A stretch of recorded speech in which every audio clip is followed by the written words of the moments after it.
Resident Evil 9 just got some huge details revealed, and it's already getting me really excited for this game. So after months and almost feels like years of rumors, we finally have a new report that kind of details what we should be expecting with Resident Evil 9. It's coming from a well-known leaker in the Resident Evil community, and they gave us several updates regarding RE9. So we're going to go over all of that and so much more. We're going to talk about the release date, the reveal. Apparently RE9 will be a big reinvention of the series, which is really exciting. So we're going to talk about that, guys. Check the video chapters for easy viewing. Also, don't forget to enter the PS5 giveaway. Those details are in the pinned comment, and let's get started. So yeah, this news is coming from Dusk Golem, who is a relatively well-known leaker in the Resident Evil community. He gets quite a few things right, so we're gonna just, take this with a grain of salt, but we might finally know why the game is taking so long for them to reveal and release. So jumping over to their Twitter, they posted this, and I quote, "I'll be tweeting a lot more about Silent Hill as I love the series and super excited for F," which that's a pretty good take. But then they said, "But I know a lot of people are also antsy at the lack of Resident Evil news for a year and a half now." But then this is where it starts to get interesting. They said, "The thing that I think people will realize when RE9 is revealed is the reason this game is taking so long is because it's like a big reinvention of the series to the same level as RE4 and RE7. They then said it's not going to play just like RE7 and RE8 or the recent remakes. It's trying new things and very ambitious. It's almost definitely going to be revealed this year, so just hold tight." So that right there is a lot to unpack. The words "a big reinvention of the series" is pretty interesting. Like, those are choice words, but it also aligns with earlier statements from Dusk Golem, who has said that Resident Evil 9 will have the largest budget and the longest development time of any game in the series. And the work started back in 2018 with the initial concept art. So they've been cooking on this game for quite a while. Like, 2018 seems like it was so long ago. It's like almost a decade ago. And apparently Capcom is shooting for the moon because they want this game to be the highest critically acclaimed game in the entire series. And apparently they're targeting a 90+ review score on the review aggregators like the Open Critic and Metacritic websites. So yeah, they're definitely trying to shoot for the moon with this next game. But what does that mean? Like, what does the words "a big reinvention of this series" mean? So as we know from today, Dusk Golem has explicitly said that Resident Evil 9 won't play just like Resident Evil 7 or Resident Evil 8, which initially whenever I hear that, I'm like, are they planning to change the perspective? Obviously RE7 and Village were in first-person perspective, and then some of the remake games were kind of a hybrid of the two. I think for RE9, they'll continue on the hybrid perspective where you're able to select between first person and third person. I don't think they're going to move away from that. Now, there could be a return of like the fixed angles. Maybe they could spin it with like a modern twist. Who knows? I doubt they're going to do that. I feel like for RE9, the best way to go is just that hybrid approach where you could switch between first and third person. Now, Dusk Golem also mentioned, and he really emphasized, the game will introduce ambitious new gameplay mechanics. And he compared the shift to games like Resident Evil 4, which changed up their gameplay, and Resident Evil 7, that moved the Resident Evil series into a first-person survival horror game. So that tells me that Resident Evil 9 might experiment with the core mechanics, but again, I don't think it's going to be with camera. I think it'll be more like integrating various new survival systems, gunplay mechanics. I still think the resource management and just the overall gunplay of the recent titles will probably carry over, but I think the biggest reinvention will be to the overall game design. For those of you that don't remember, earlier rumors from Dusk Golem from like 2024 or 2023 hinted that Resident Evil 9 might lean more towards an open world or semi-open structure compared to the, linear to moderately open design of Resident Evil Village, but just taking that design and then just ramping it up to the next level. Obviously, we know that Resident Evil 9 will have a massive budget and the development time has been super long, which kind of fuels the speculation that Capcom could be crafting a larger and more expansive world with a focus on player choice. Now, Capcom has been really focusing on open world or just larger experiences. I mean, just look at how massive they were able to make Dragon's Dogma 2. So that tells me that the engine is ready for an open world Resident Evil game. Now, there have been some issues with performance, namely with Dragon's Dogma 2, as well as the recent Monster Hunter Wilds on PC. Now, this isn't the first time we've heard about Resident Evil 9 moving to an open world design structure. Back in March of 2024, there was a rumor that said that Resident Evil 9 would potentially adopt the fully open world structure. And back then it was described as a natural evolution of the series, building upon the semi-open areas like Resident Evil Village's hub. We also had a previous leak from Dusk Golem that speculated that the next game would be set on a fictional rural island in Southeast Asia, inspired by Singapore, which would be a perfect opportunity for an open world layout. And then there was also BioDeclassified that claimed in November 2024 to have actually playtested Resident Evil 9 and described a sprawling island, but BioDeclassified didn't explicitly say that the game would be open world, but the scale that they provided kind of aligns with the just overall open world aspect that we've been hearing about for a while. Back in 2024, we also heard from Daniel RPK that hinted at Capcom remixing various elements from the previous games in the series rather than fully abandoning the idea. He suggested a semi-open approach over the, GTA style sandbox. So there's been a bit of conflicting reports in terms of what the future is going to be like with Resident Evil 9, but I think the overall vibe is that the game will be either semi-open or fully open world. The news from Dusk Golem today has me leaning more on the side of fully open world with player choice as like the forefront. And it kind of reminds me of the shift from the Legend of Zelda series between games like, Wind Waker and Twilight Princess, and then them moving into Breath of the Wild, which was the fully open world, play as you wish type game. And I'm just talking about like gameplay structure and mechanics and whatnot. Obviously, it's not going to play like a Legend of Zelda game, but just expect a giant shift between, Resident Evil Village and a fully open world Resident Evil 9, where player freedom is at the forefront. There's been a ton of horror games that have been able to adopt the open world approach. Like there's been some really successful ones. There was like Dying Light. Honestly, Sons of the Forest was a really solid game. That was more of a crafting survival game with horror elements, but like imagine something like that, but with the polish of a Resident Evil game that was developed by Capcom. There's also other games like Death Stranding, which that game is a stealth horror third-person game that wasn't like fully open world, but there were some pretty large zones as you progress through the game. Now, there are some concerns that I have as well when it comes to,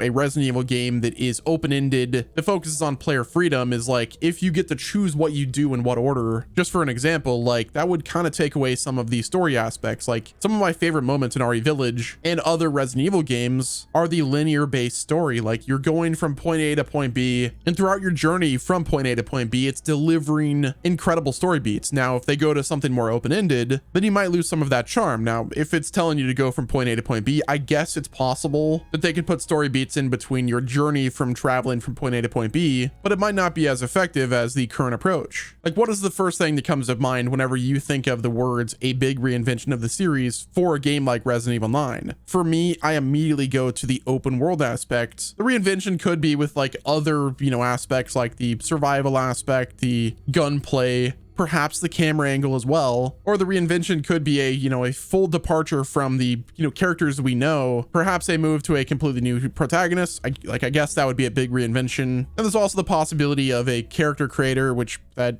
even saying those words just has me hating myself, but that could be a big reinvention. I'm kind of curious to hear what your guys' thoughts are. Like, what do you guys think is the big reinvention for Resident Evil 9? So with that being said, when could we get the Resident Evil 9 official revealed? So according to Dusk Golem, they said it will definitely be revealed this year, so just hold tight. But the question is like, when is that going to be? Well, we have to wait until the summer for the official reveal, perhaps during the PlayStation Showcase that is rumored for this June, perhaps Summer Game Fest. Like, we don't really know exactly when it's going to be revealed, but according to Dusk Golem, it will be this year. So when I hear that, that tells me that it's probably going to be this summer. Now, I think it's obvious that if it gets revealed this year and we have to wait until summer, then it likely won't release until next year. And that's mainly because Capcom is going for almost perfection whenever it comes to this game. Like, they're shooting for a 90+ Metacritic score and OpenCritic score. So that tells me that they're going to get this game out whenever it's fully ready. Now, Capcom has done, semi-open world games before, and they're pretty good whenever it comes to that. But a fully open-ended and open world approach would be pretty new for the Resident Evil series. And usually whenever there's an open world game that comes with development challenges, like we've seen it with every single open world game that releases, like you either have a game that performs really bad or has a bunch of bugs and glitches. There's usually no in between, but with Resident Evil 9, like I said, they're really shooting for the moon with this game. So yeah, they're not going to release it until it's fully ready. Capcom has been on a streak of just cooking lately. Monster Hunter Wilds was a massive success for them, and they want to continue to build on the success game after game that they release. So yeah, the hype and excitement for Resident Evil 9 is definitely real. I am excited to see what they mean by big reinvention. I'm hoping it's open world, but I almost would rather them go with the semi-open approach, but just have like the open sections just really big compared to the previous games, but still have those linear aspects that we know and love from the Resident Evil franchise. Now, when it comes to the release, like I said, if we have to wait until June for the reveal, we're not getting it until next year. But if we get the reveal in the next like few months, maybe they give us a holiday season release. But again, it's hard saying. GTA 6 is releasing this year, so all bets are kind of off. But yeah, guys, that's going to wrap it up with this video. Let me know what your thoughts are down in the comment section. Hit the like button if you enjoyed, subscribe with your noties on. Don't forget to enter the PS5 giveaway. Those details are in the pinned comment. And until next time, this has been Wes, and I'll talk to you guys in the next video.